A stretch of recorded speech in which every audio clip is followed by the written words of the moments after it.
Então, gente, para vocês que já estão talvez nos acompanhando aí há alguns domingos, se não fielmente todos os domingos, a gente continua na mesma dinâmica de alguns domingos atrás. Como está a nossa relação com Deus? E que lugar o reino de Deus ocupa na nossa existência, na nossa vida? É o que a liturgia continua nos propondo hoje, seguindo os 2 últimos domingos. Vocês lembram? O domingo passado, o que era? Jesus contava ainda parábolas do reino. Vocês lembram qual que era do domingo passado?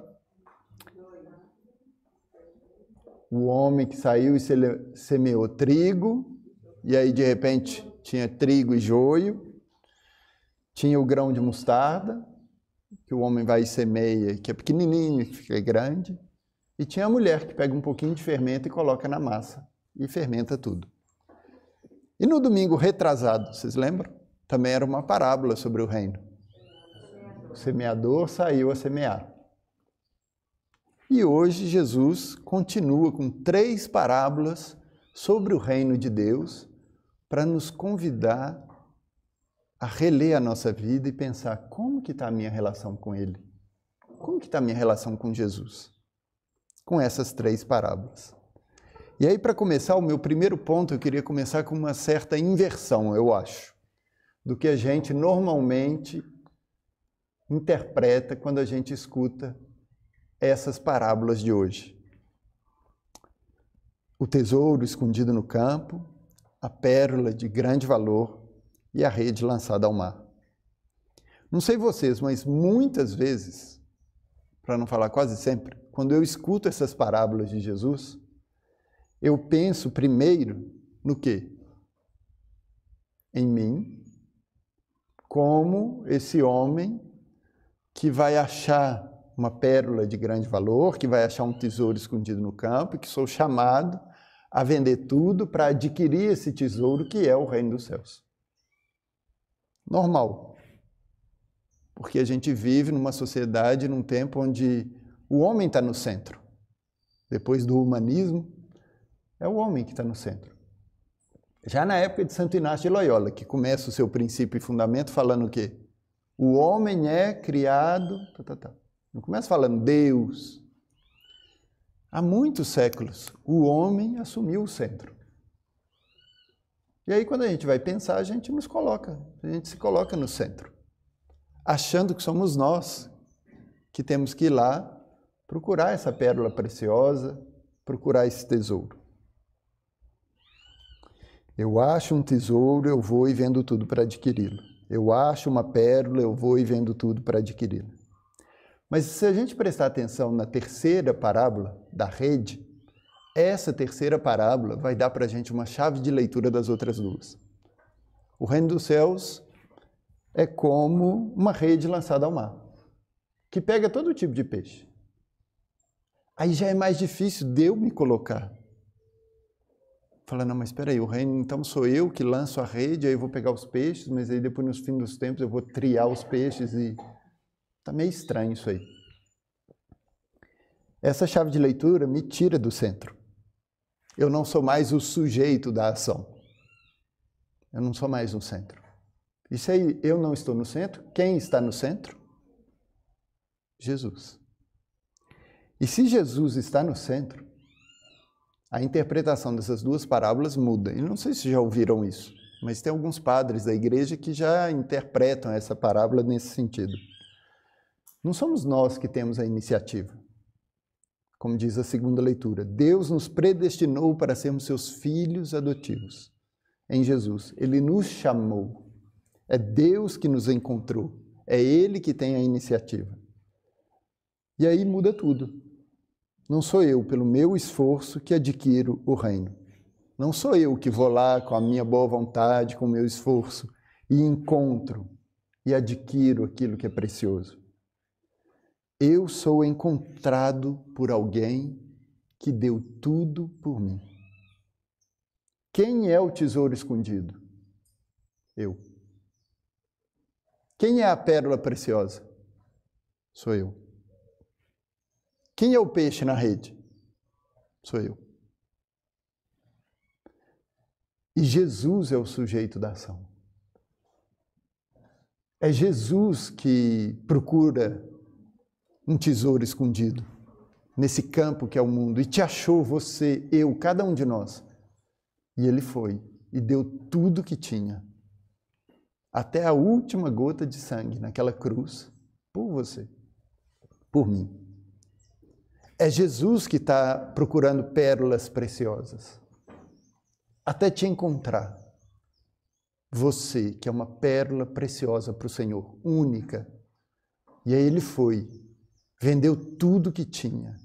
Ele que era de condição divina, não se orgulhou de ser igual a Deus, mas se rebaixou e se tornou homem, indo até a morte e morte de cruz, para nos salvar.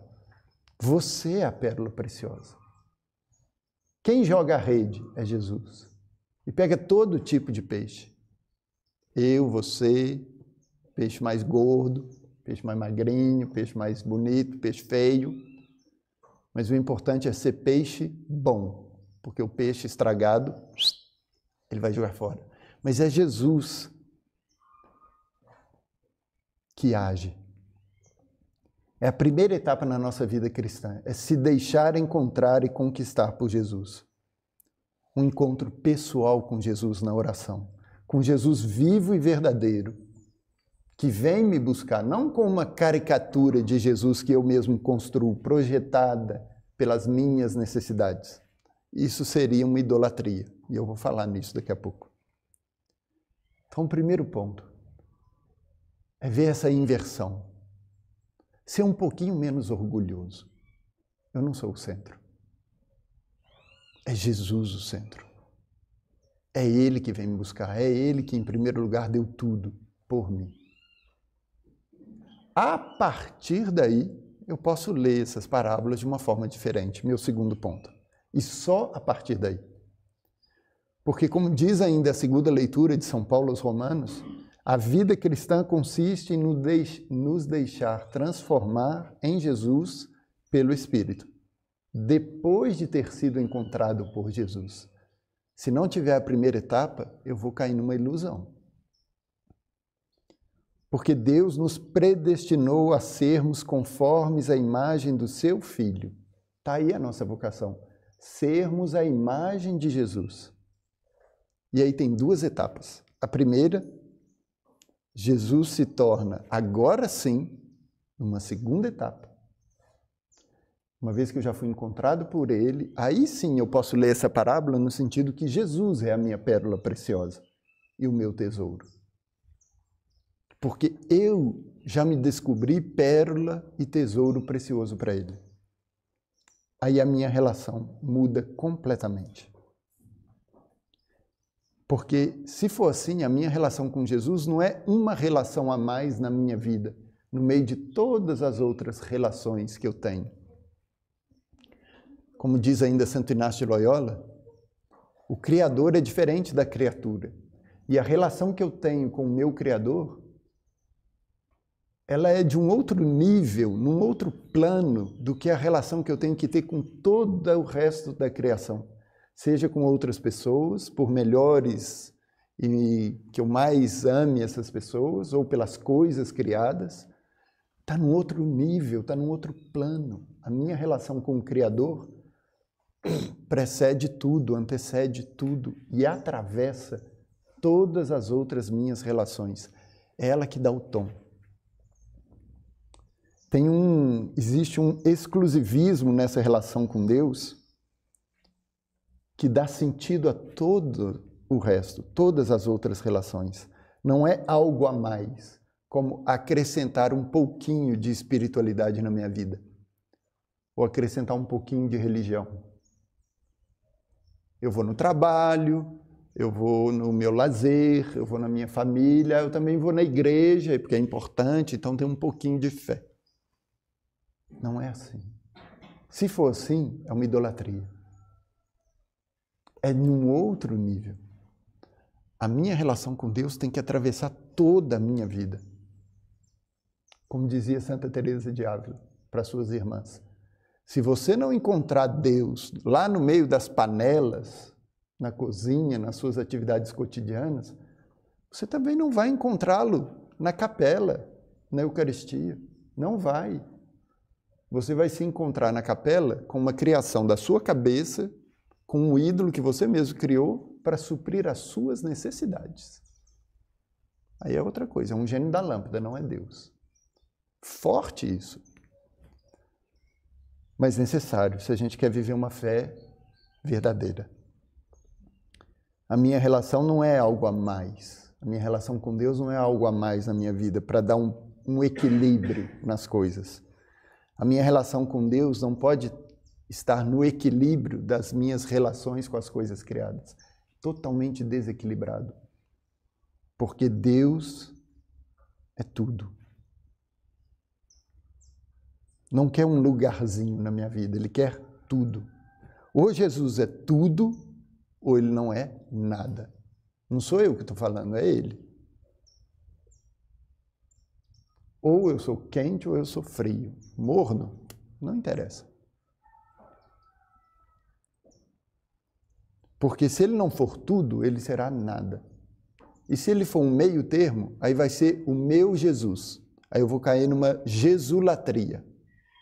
Eu vou transformar Jesus num ídolo, mais uma vez, numa coisa ao meu serviço. E vou me iludir a vida inteira, achando que eu tenho fé, quando na verdade não tenho. É o que Jesus está querendo dizer quando ele fala na outra parábola. Até o pouco que tem vai ser tirado, porque na verdade não tem nada. Caiu numa idolatria. E isso é difícil de arrancar do nosso coração, porque a gente vive numa sociedade consumista, onde eu quero ir lá possuir Deus. Eu quero ir lá e vender tudo que eu tenho e comprar a pérola preciosa. Eu quero ir lá e adquirir aquele campo. O Papa Francisco já denunciou isso, e todos os papas e os santos. É uma heresia muito forte na igreja, que existe há muito tempo. Se chama pelagianismo. Eu quero ir pelo meu esforço, conquistar e colocar Deus ao serviço das minhas próprias necessidades. Estou precisando de um emprego, Deus. Estou precisando de mais dinheiro, Deus. Estou querendo isso, Deus. Relação comercial e interesseira com Deus, vazia. Mas em vez de querer possuir numa relação de consumismo com Deus, me deixar possuir primeiro por Deus, o que eu falei em primeiro lugar, numa relação de abandono, de confiança e de amor. Como a relação de Salomão com o Senhor, como diz a primeira leitura. Já imaginaram essa cena com você? Deus aparece para Salomão e fala com ele assim, olha, pode escolher, pode pedir o que você quiser. Já imaginou? Deus vira para você e fala assim, olha, você pode pedir o que você quiser, eu vou te dar. Porque você é o rei, eu te coloquei como líder do meu povo, então vai, pede o que você quiser e eu vou te dar. O que Salomão pede? Me dá, Senhor, sabedoria para cumprir a missão que o Senhor mesmo me confiou. Me dá um coração igual ao seu. Me dá uma intimidade tão grande contigo que eu saiba fazer a tua vontade, porque senão eu estou perdido. Ele não entra numa relação de consumo com Deus, falando, então me dá muito dinheiro, ou então me dá uma vida longa, ou então me dá vitória sobre todos os meus inimigos, me dá sucesso, me dá fama, me dá prosperidade, me dá uma casa nova, me dá um carro novo. O que Salomão pede é, Senhor, me dá um coração igual ao teu. Não é uma relação de consumo, é uma relação de amizade, de abandono, de confiança, de amor. E só aí, entrando nessa relação de amor, que eu posso passar na terceira etapa de interpretação dessa parábola e ver no outro a sua preciosidade. E ver que o meu irmão, minha irmã é uma pérola preciosa. Não só para Deus, mas para mim. que o outro é um tesouro, que o outro é um peixe bom que vai cair na rede do reino junto comigo. Seja ele cristão, seja ele de uma outra religião, seja ele cristão, mas não é católico, é de uma outra confissão cristã. Seja ele uma peste, que eu acho que é um peixe podre que vai ser jogado fora. O que a parábola do joio e do trigo ensinou para a gente semana passada? Deus falando, deixa. Não sei ainda se é joio ou se é trigo. Deixa, vai crescendo.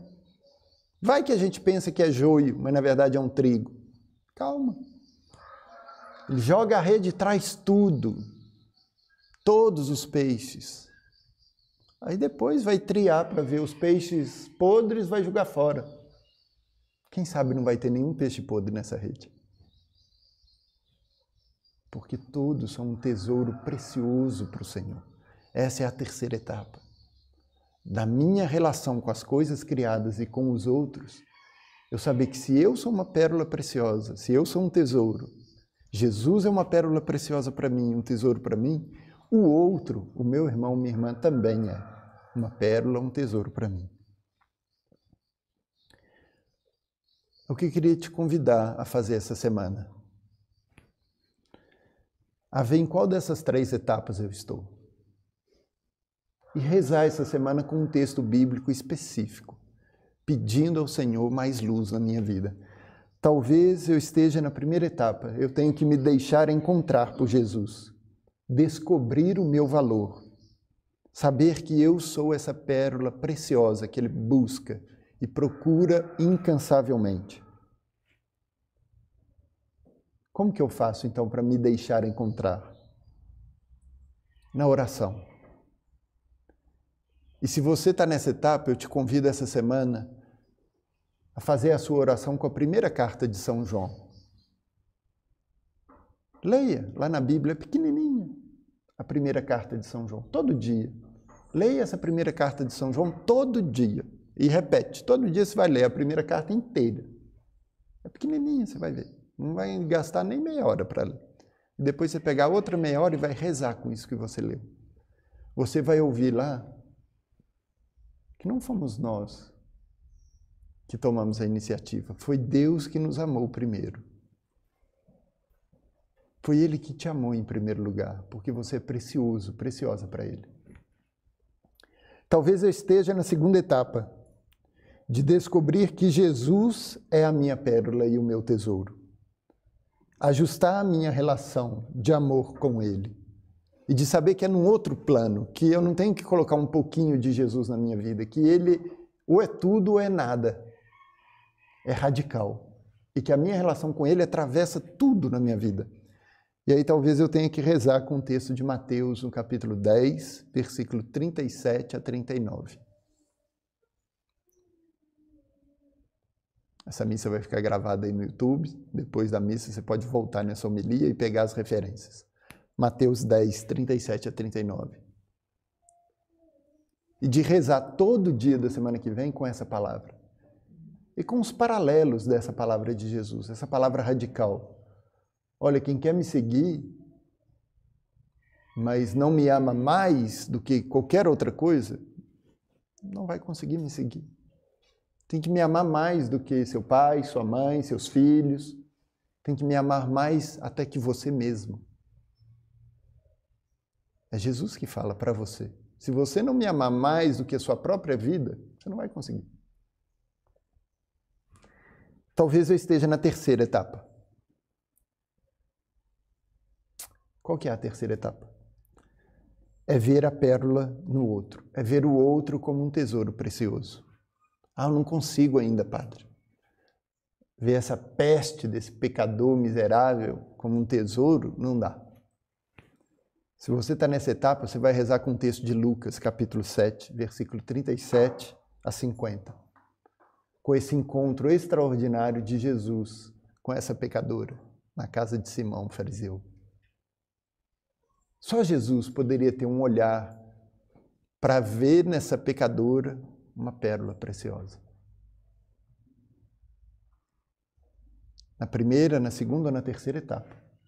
Que o Senhor possa nos conceder essa graça de ter uma relação viva e verdadeira com Ele, e mais profunda, todo ao longo dessa semana.